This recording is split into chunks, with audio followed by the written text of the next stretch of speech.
Je pense que montrer comme ça ses muscles sans arrêt en disant attention, vous allez voir ce que vous allez voir, alors qu'on va voir rien. Aujourd'hui, l'Algérie a moins besoin de la France que l'inverse, notamment au niveau du gaz, etc. Et il y a d'autres puissances qui l'ont très bien compris. Hein. Les États-Unis l'ont très bien compris. Elles n'ont pas ce rapport avec l'Algérie. Donc tous nos intérêts, je le répète bien, tous nos intérêts sont à l'inverse de cette espèce de confrontation, mais en plus de ça, qui met en tension une grande partie de notre population. Je vous ai dit, c'est pas anodin si vous avez l'Algérie cherche à humilier la France. Dit le ministre de l'Intérieur, dit Bruno Retailleau. Est-ce que vous avez un ministre, excusez-moi, est-ce que vous avez un ministre de l'Intérieur algérien qui se permet de dire ce que doit être la France et les rapports entre la France et l'Algérie? Enfin, c'est quand même la façon de faire, c'est hallucinant. Je crois que M. Retailleau se rend pas compte que la colonisation c'est fini. C'est pas le ministre de l'Intérieur français qui gère les relations avec l'Algérie. C'est fini ce temps-là. C'était du moment de la colonie. Donc il faut arrêter, il faut baisser d'un ton, il faut avoir à nouveau des rapports diplomatiques normaux avec l'Algérie en tant que puissance à puissance, parce que ce sont deux puissances, deux pays qui devraient être des pays amis parce qu'ils ont une histoire commune. Et encore une fois, je vous le répète, est-ce qu'on pense à nos 6 millions de concitoyens qui, d'une manière ou d'une autre, ont une filiation avec l'Algérie? Je veux dire, ça met une tension terrible. Donc, que M. Retailleau se calme, c'est à M. Barrot et à la diplomatie française de se mettre au travail, et peut-être... Parce que vous voyez bien que derrière cette question de QTF, l'obligation de quitter le territoire français. Vous voyez bien que c'est autre chose dont il s'agit. C'est-à-dire que l'Algérie utilise ça c'est clair, dans son rapport aujourd'hui avec la France, qui n'est pas un bon rapport. Monsieur Macron avait été à Alger, avait comme il le fait souvent, dit un peu tout et n'importe quoi, parlé de nouveaux rapports. Il n'y a rien eu derrière. Il n'y a rien eu de concret entre la France et l'Algérie. Éric Coquerel, député français, envoie un message clair sur les relations franco-algériennes. Aujourd'hui, l'Algérie a moins besoin de la France que l'inverse. Je crois que M. Retailleau ne se rend pas compte que la colonisation, c'est fini. Provocation ou réalité? Il faut qu'un travail soit repris. Parce que nous n'avancerons pas s'il n'y a pas un travail. On ne peut pas se parler par voie de presse, c'est ridicule. Ça ne marche jamais comme ça.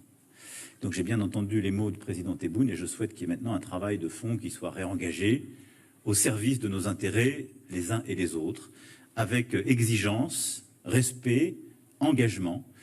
Et je le dis aussi parce qu'on a des millions de Françaises et de Français qui sont nés de parents algériens, qui sont parfois binationaux, qui n'ont rien à voir avec ces débats, qui sont des gens qui vivent en paix, adhérents aux valeurs de la République. Je ne voudrais pas qu'ils soient maintenant pris dans ces débats, parce qu'ils ont le droit à la vie tranquille aussi. Emmanuel Macron prend la parole. Face à la crise entre la France et l'Algérie, le président français tente de calmer la situation en annonçant que Paris ne dénoncera pas les accords de 1968. Ensuite, pour ce qui est de la relation entre la France et l'Algérie, ce qui s'est passé à Mulhouse a heurté tout le monde, et je le dis ici très clairement, rien ne peut prévaloir sur la sécurité de nos compatriotes.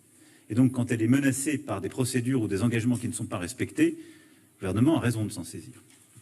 Et je pense que c'est important en particulier que les accords que nous avons signés en 1994, pas l'accord de 68, reprise automatique sur les ressortissants qui ont des papiers d'identité ou des passeports, ce sont les accords qu'on a signés en 94, il faut qu'ils soient pleinement respectés. Les statistiques sont là d'ailleurs qui montrent qu'il y a un travail, une coopération qui existe. Vous vous souvenez peut-être que ces dernières années, Gérald Darmanin, alors ministre de l'Intérieur, avait mis en place un système pour favoriser justement le retour de certaines catégories de personnes en situation irrégulière identifiées comme les plus dangereuses. Et donc, il faut que ces accords soient pleinement respectés. Pour ce qui est des accords de 68, nous avions, avec le président Tebboune, nous-mêmes envisagé, à l'été 2022, de les rouvrir pour les moderniser. Parce qu'il y a beaucoup de choses qui doivent être faites de part et d'autre sur ces accords, sur lesquels il y a beaucoup de commentaires, parfois d'ailleurs factuellement faux. Et les premiers ministres ensuite, à l'automne 2022, je parle de mémoire, ce serait à vérifier, mais je crois que c'est ça, avaient eux-mêmes poursuivi cette déclaration que nous avions faite pour ouvrir ce travail. Donc en résumé, 1, rien au-dessus de la sécurité des Français, 2, un engagement, une volonté, une exigence que les textes qui ont été signés soient respectés, en particulier les accords de 94, au service de cette sécurité. 3, ensuite, il faut qu'un travail soit repris. Parce que nous n'avancerons pas s'il n'y a pas un travail. On ne peut pas se parler par voie de presse, c'est ridicule. Ça ne marche jamais comme ça. Donc j'ai bien entendu les mots du président Tebboune et je souhaite qu'il y ait maintenant un travail de fond qui soit réengagé au service de nos intérêts les uns et les autres, avec exigence, respect, engagement. Et je le dis aussi parce qu'on a des millions de Françaises et de Français qui sont nés de parents algériens, qui sont parfois binationaux, qui n'ont rien à voir avec ces débats, qui sont des gens qui vivent en paix, adhérents aux valeurs de la République. Je ne voudrais pas qu'ils soient maintenant pris dans ces débats, parce qu'ils ont le droit à la vie tranquille aussi. Non, parce que je vous dis, les accords de 68, on avait lancé ce processus, on ne va pas les dénoncer de manière unilatérale, ça n'a aucun sens. Le problème, à mon avis, dont on parle est beaucoup plus des accords de 94, et nous avions lancé avec le président Tebboune un mouvement pour les moderniser, et on le fera en bon ordre.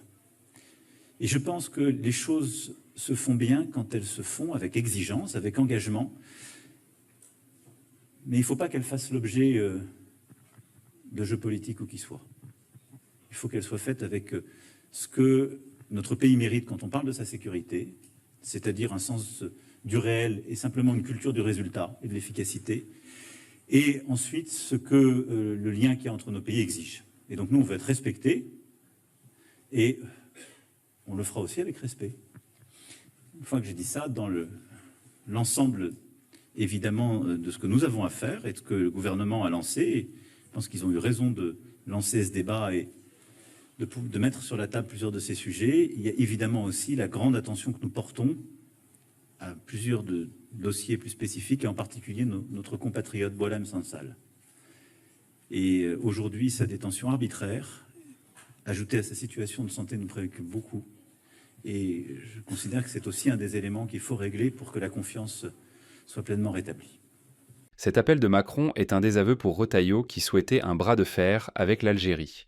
Le changement du discours français est également lié aux avertissements du gouvernement algérien qui affirmait être prêt à utiliser tous les moyens face aux promesses de sanctions de la France.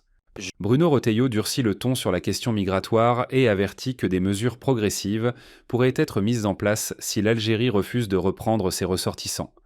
Et ce que j'attends de l'Algérie, c'est qu'elle reprenne ses ressortissants. Voilà. Et si elle ne le fait pas, c'est ce qu'a très bien dit le Premier ministre, eh bien, il y aura une graduation. Nous appliquons déjà, auprès d'une liste de personnalités, un certain nombre de mesures de rétorsion, puisque il nous faut, par exemple, pas seulement un passeport diplomatique, mais un ordre de service, etc. C'est ce que nous avons déjà, avec Jean-Noël Barrot, mis au point à nos frontières et notamment dans nos aéroports. Mais on a des réponses graduées. Ces réponses graduées peuvent toucher la nomenclatura, ces réponses graduées peuvent toucher des accords, l'accord de 2007 qui vise notamment les diplomates, l'accord de 68 qui vise plus généralement les ressortissants algériens. Voilà, c'est une gamme de réponses que nous pourrons faire, de ripostes, en fonction des réponses algériennes. Mais encore une fois, ça n'est pas la France qui est à l'origine de ce bras de fer. C'est l'Algérie par son comportement, par son refus d'appliquer le droit international, d'appliquer le droit que nous nous sommes donné, l'Algérie et la France, d'avoir arrêté et de détenir injustement un homme, je le rappelle, qui a 80 ans et qui a un cancer. Sommes-nous encore la patrie des droits de l'homme? Nous le sommes. Eh bien, nous devons donc nous tenir aux côtés de Boualem Sansal.